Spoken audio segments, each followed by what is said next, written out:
Hello and welcome to the channel where I provide daily cricket content. In today's video I am going to go through my top 5 most overrated test cricketers of all time. What is interesting about this video is as I was coming up with my list it turned out that the first 2 were from one country. Now it is important to note that I am English and obviously therefore support England on the world stage. But for whatever reason when I was thinking about who is overrated and a number of them were from my home country, honestly I think that I could have filled my list with players from here. As ever I would be interested to hear who you think is also overrated in the comments. So without further delay let's get started. At number 5 is a fast bowler who could end up with more test wickets than any other quick in history. I am of course talking about Stuart Broad. My beef with Broad is that put simply I just don't think he's that good. He has just played about 1,000 test matches. The 2 pieces of evidence I will point to are as follows. Firstly I would like to talk about his away record. Away from home he has played a whopping 63 test matches. During that time he has only had 6 5-wicket hauls and averages 32 runs per wicket at a poor strike rate of 67. In Australia he averages 34 and India 62 runs per wicket. Yes, he has a much better record in England, but frankly a lot of seam bowlers would if they played as much as he does here. The second point is I just don't think he's that skilled. If you watch him bowl on slow motion and the seam is almost always wobbled and he's only putting it down at 82 miles per hour.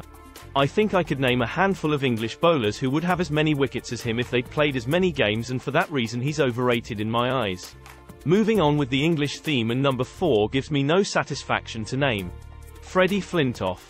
I'll make it clear that I loved watching Flintoff play and he seems like one of the nicer guys in the game. But unfortunately when researching for my greatest all-rounder video it struck me at how bang average his record is. This is something which may shock you. How many 5-wicket hauls do you think Freddie has in test matches? 10 at least, I hear you say. Nope, he has only 3 5-wicket hauls and never got over 5 in an innings. 79 test matches and never got a 6 or 7-wicket haul. His batting isn't much better in terms of stats. He averaged 32 in test cricket with just 5 hundreds. Ben Stokes for context has 12 hundreds and 4 5-wicket hauls. Freddie had a run of a couple of years where he was fantastic and was box office to watch. But the reality is that he could never be relied upon with his batting and his bowling was only good for short spells. So sorry Fred, but you're in my overrated list. Moving onwards then. You may be shocked to learn that this player is not another Englishman. My number 3 in my most overrated players list is none other than Sri Lankan Mahela Jayawardene. At first glance at Jayawardene's record you may think that I have lost my mind. The man averages just under 50 and scored nearly 12,000 runs.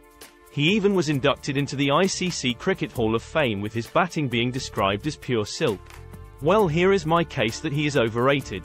For me to be a great player you have to be adaptable all around the world. Jayawardene however was not just worse, in some countries he was downright poor. In Australia he averaged 31, in England 35, in New Zealand 27 and South Africa also 27. Those are not the figures of the all-time great he is meant to be. Yes, his stats are very good at home, but like Stuart Broad, his poor performance overseas gives him a place on my list. Number 2 on my overrated list goes to someone who played 128 matches for one of the best Australian sides in history. That man is Mark Waugh. It is my belief that Mark Waugh kept his place in that side for so long due to 2 reasons. Firstly, he was very visually attractive to watch bat. Secondly, he kept his place in the side due to his brother's influence, who is undoubtedly an all-time great. I am not saying that Mark Waugh wasn't a decent player, but just look at his stats compared to those he was playing with.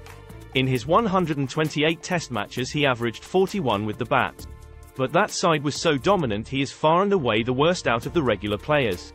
It is also who he kept out of the side as well.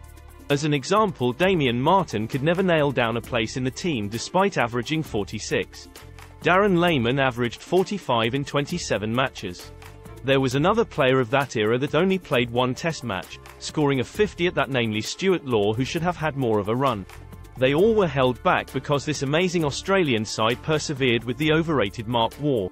And for that reason he takes up number 2 in my rankings. For the number 1 overrated player I am going to fall out with some of you watching. The guy the first I'm going to pick is also from Australia and he is incredibly popular both on and off the field. With that said however, I maintain that Brett Lee is incredibly overrated. Before you smash the dislike button, please hear me out. If I said to you that a fast bowler played 76 test matches and only had 10 5-wicket hauls and 5 for 30 was his best performance, you would think that's very average. Speaking of average, he took his wickets at 31 apiece. That's decent all-rounder territory. Now if we compare him to Shoaib Akhtar, to whom he was linked with throughout his career. Shoaib has 12 5-wicket hauls in only 46 games, remember Lee played 76. Shoaib got his wickets at a way better strike rate and average as well. Lastly, with Lee, I think it's important to remember that he was often brought on to clean out the tail with his pace, but he didn't do that regularly either. In closing, I think Brett Lee has one of the nicest bowling actions ever, was really fun to watch, but in terms of his overall performance he was highly overrated. Let me know in the comments who is in your list. Thanks for watching everyone.